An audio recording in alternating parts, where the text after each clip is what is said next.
Today, I want to talk about the topic of accounting treatment under international accounting standards.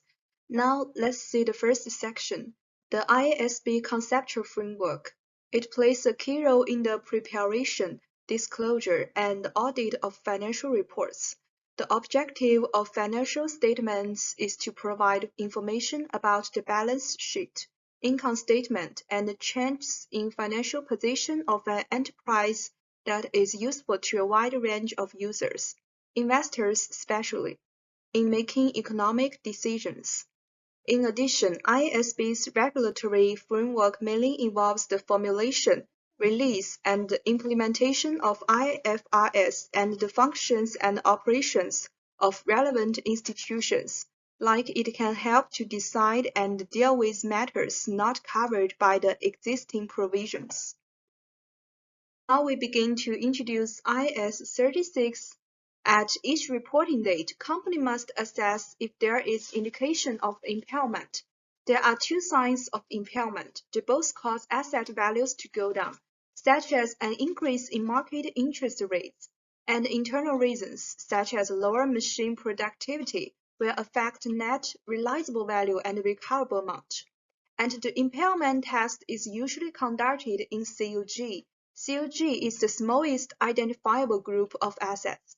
For example, a factory or an assembly line. If there is an impairment loss of $1,000 of assets, which should be allocated to? The first is obviously damaged asset. The second is goodwill. Finally, other assets are distributed according to the proportion of original assets. Okay, let's look at its measurement. When carrying amount more than recoverable amount, once it's confirmed that the assets need to be tested for impairment, the enterprise should calculate the recoverable amount. That's the higher of the net value after deducting the disposal cost from the fair value of the assets and the value in use.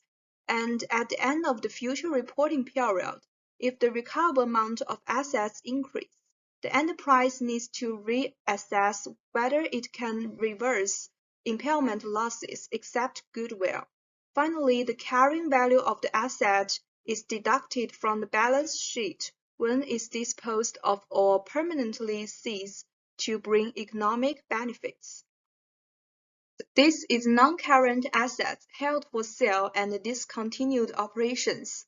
Asset held for sale is if its carrying amount will be recovered principally through a sale transaction rather than through continued use.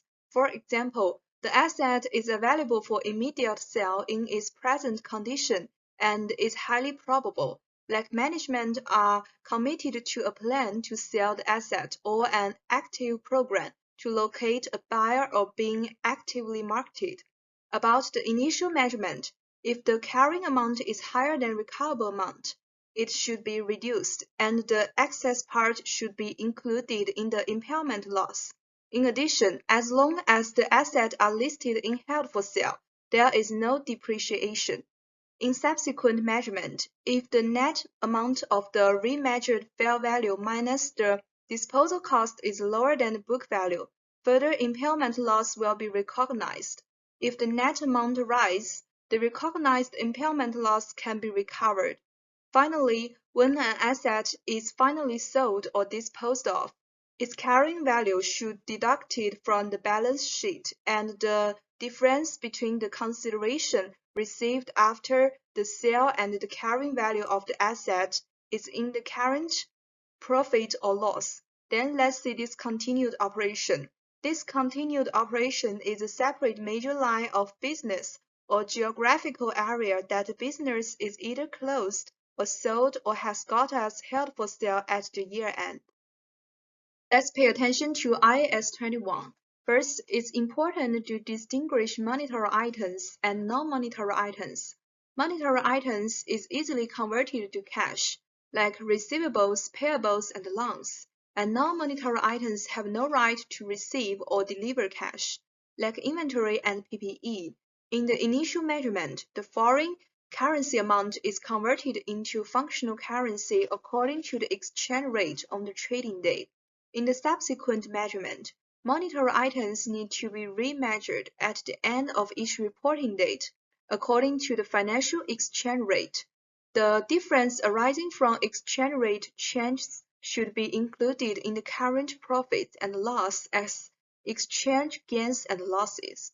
For non-monetary items, if the non-monetary items are measured at the historical cost, they don't need to be remeasured at the end of the period, and the exchange rate at the initial measurement remains unchanged. If it's measured at fair value, it should be converted at the exchange rate on the date of conversion of fair value. When derecognition, the carrying balance should be compared with the amount received and the converted at the exchange rate, and the resulting exchange rate difference should be included in the current profit or loss. Next, we come to IFRS 15. Here we will focus on the 5-step method of recognition. Enterprise should first identify the contract with customers. That's a legally agreed agreement, which defines the rights, payment terms, and other contractual obligations of both parties. The second step is to identify the individual performance obligation in the contract. Enterprise needs to identify the single performance obligation promised to transfer to customers in the contract, products or services that can be used independently. The third step is to determine the transaction price, the amount of consideration paid by the customer for the performance obligation. Fixed consideration and variable consideration, such as discounts and other costs paid by customers, should be considered. In the fourth step, if the contract contains multiple performance obligations, the enterprise needs to allocate the transaction price according to the independent selling price of each performance obligation. The last step is to confirm the corresponding income when the enterprise fulfills each performance obligation in the contract. The transfer of contract can occur at a point in time, such as the delivery of a certain goods, or continuously transfer over a period of time, such as providing a service. In the subsequent measurement, convert the income according to the progress, such as the proportion of work completed and the proportion of resources invested, and record the contract assets or liabilities according to the conferred income and the actual collection. Finally, derecognition completed when the enterprise has fully fulfilled the performance obligations in the contract and transferred the contract to the customer. In regard to IFRS 60 lease, a lease contract is defined as an agreement that gives the lessee the right to control the use of a specific asset. Then, lease liability. At the commencement date, the lease liability is measured at the present value of future lease payments, including any expected payments at the end of the lease, discounted at the interest rate implicit in the lease.